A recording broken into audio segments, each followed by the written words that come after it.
Est-ce que tu savais qu'avant d'avoir des tracés modernes comme le Qatar ou Austin, la MotoGP courait sur des circuits complètement dingues? Certains étaient tellement dangereux ou trop particuliers qu'ils ont disparu du calendrier. Aujourd'hui, on va plonger dans l'histoire des circuits disparus. En MotoGP, à l'époque des 500 cm3, les tracés utilisés n'étaient pas du tout pensés pour la sécurité moderne. Beaucoup de circuits historiques ont marqué les esprits mais ont été abandonnés à cause de la sécurité, de l'évolution des normes ou d'événements malheureusement dramatique.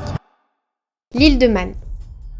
Entre 1949 et 1976, le Tourist Trophy faisait partie intégrante du championnat du monde 500 cm3. Et attention, on parle d'un tracé de plus de 60 km, le Mountain Course, sur des routes publiques fermées pour la course. Donc pas de vibreurs, pas de dégagement, juste des trottoirs, des murs, des poteaux électriques et bien sûr la montagne avec ses ravins. Et pour la petite anecdote, la visibilité était très faible dans les virages. Pour se repérer dans leur freinage, les pilotes se fiaient soit à un lampadaire, soit une ligne blanche ou encore un arbre, plutôt que les fameux panneaux 150 mètres, 100 mètres, comme sur un circuit. Et faut pas non plus oublier qu'à ces vitesses-là, la moindre aspérité sur la route se transforme très vite en tremplin, et là les deux roues décollent. À l'époque, un tour complet prenait plus de 20 minutes, et déjà les vitesses de pointe dépassaient les 250 km/h, et le danger était clairement partout. Le Tourist Trophy est vite devenu le circuit le plus extrême du calendrier, et malheureusement, plus de 250 pilotes, toutes catégories confondues, ont perdu la vie sur cette île depuis la création de l'épreuve. En 1972, Giacomo Agostini, le plus grand champion à l'époque, refuse de rouler à nouveau car il considère le circuit trop dangereux et il n'est clairement pas le seul. Et face à tous ces pilotes, la FIM retire finalement l'île de Man du calendrier en 1976. Et dès l'année suivante, le Grand Prix de Grande-Bretagne se disputera sur un vrai circuit permanent, donc à Silverstone, avant de passer à Donington. C'est sur ce circuit que Mike Elwood, 9 fois champion du monde, y a écrit sa légende en remportant 14 victoires sur l'île. Mais l'histoire ne s'arrête pas là, le Tourist Trophy existe toujours aujourd'hui, hors championnat bien sûr, mais reste une épreuve mythique réservée aux pilotes les plus fous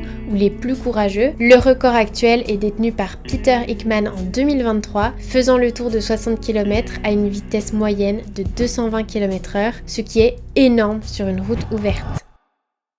Après l'île de Man, direction Clermont-Ferrand. À Clermont-Ferrand se trouvait l'un des circuits les plus impressionnants du championnat du monde, le circuit de Charade. Il a ouvert en 1958 et Charade était un tracé de plus de 8 km, très vallonné, avec 51 virages enchaînés et presque aucun répit au final. Il était très apprécié des pilotes et il était même surnommé le Nürburgring français. Mais il avait un énorme défaut, ses bas-côtés. La piste serpentait au milieu des roches volcaniques et à chaque passage, les motos projetaient des graviers et des cailloux sur les pilotes derrière. Certains se retrouvaient même avec des impacts sur la visière ou même parfois sur le corps. Et puis comme à l'île de Man, la sécurité était quasi inexistante, aucune zone de dégagement, juste des talus, des murs ou des ravins. Le dernier Grand Prix de France Charade a eu lieu en 1974 et trop dangereux pour les deux roues, la FIM a décidé d'arrêter ce Grand Prix. Ensuite, ils ont décidé de raccourcir le circuit à moins de 4 km, version qui existe encore aujourd'hui d'ailleurs, mais sans jamais retrouver la gloire du championnat du monde. Charade, c'est un peu l'exemple parfait de ces circuits spectaculaires mais impossibles à adapter aux standards modernes.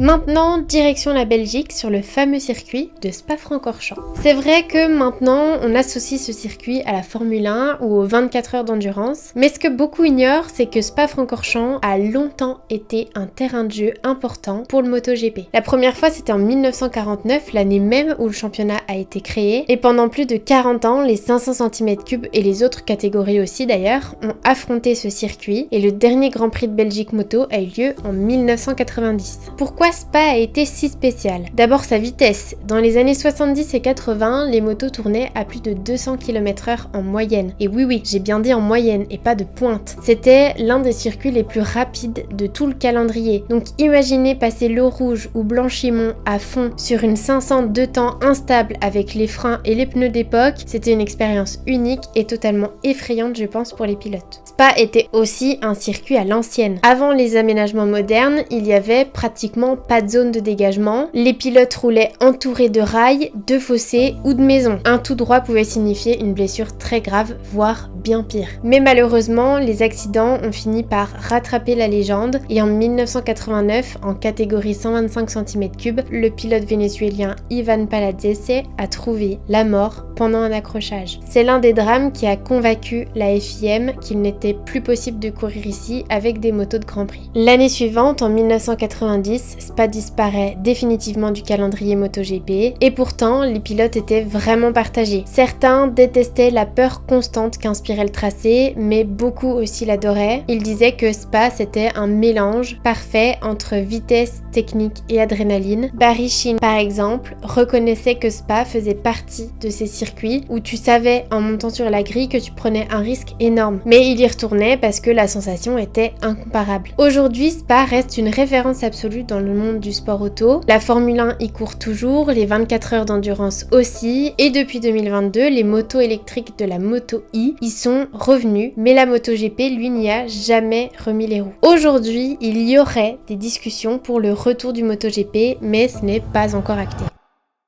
Après la Belgique, on va en Autriche sur le circuit de Salzburg. Le Grand Prix d'Autriche s'est disputé de 1971 à 1994 et ce tracé avait une particularité, il ne faisait que 4 km. Mais c'était l'un des circuits les plus rapides du calendrier. De longues lignes droites, de grands virages en appui, le tout niché dans une vallée entourée de collines, on l'appelait parfois le toboggan autrichien. En 500 cm3, la moyenne autour dépassait régulièrement les 190 km/h, c'est quasiment aussi rapide que Spa-Francorchamps, mais sur un circuit 4 fois plus court. Le problème, c'est que Salzburg n'avait aucune marge pour la sécurité. Les rails étaient collés à la piste et il y avait presque pas de dégagement. Et avec l'arrivée des 500 de temps, de plus en plus puissantes dans les années 80, le circuit devenait tout simplement ingérable. Plusieurs pilotes se sont plaints du tracé, certains le trouvaient excitant, unique, mais beaucoup le considéraient comme une roulette russe. Et en 1994, le MotoGP quitte définitivement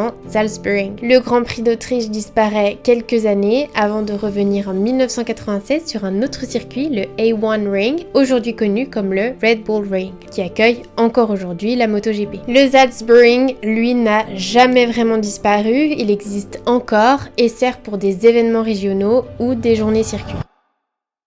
Pour finir, avec ces circuits disparus, on reste en Europe, direction Barcelone, mais pas sur le circuit de Catalogne qu'on connaît aujourd'hui, mais un tracé bien plus ancien, niché dans le parc de Montjuïc. Montjuïc, c'était un circuit urbain au cœur même de la ville, 3,8 km de routes étroites bordées d'arbres, de trottoirs et de barrières. Les motos traversaient le parc devant des milliers de spectateurs presque collés à la piste. Le Grand Prix d'Espagne a été organisé de 1951 à 1976 en alternance d'autres circuits comme Ramara. Les pilotes racontaient que c'était l'un des tracés les plus beaux et aussi l'un des plus dangereux. Pas de zone de dégagement, des pavés glissants et des rails à 2 mètres de la trajectoire. Chaque virage était clairement une menace. Le coup de grâce arrive en 1975. Cette année-là, Montjuïc accueille aussi le Grand Prix de Formule 1 et la course vire au drame. Une voiture s'écrase dans la foule, 5 spectateurs perdent la vie et cet accident scelle définitivement le destin du circuit. En moto, le dernier Grand Prix est organisé en 1976 et ce sera la fin. Depuis, Montjuïc n'a plus jamais accueilli d'épreuve mondiale. Le parc, lui, existe toujours et si vous vous baladez à Barcelone, vous pouvez encore marcher sur des portions de l'ancien tracé. Mais pour la MotoGP, Montjuïc reste avant tout le symbole d'une époque révolue, celle des circuits urbains spectaculaires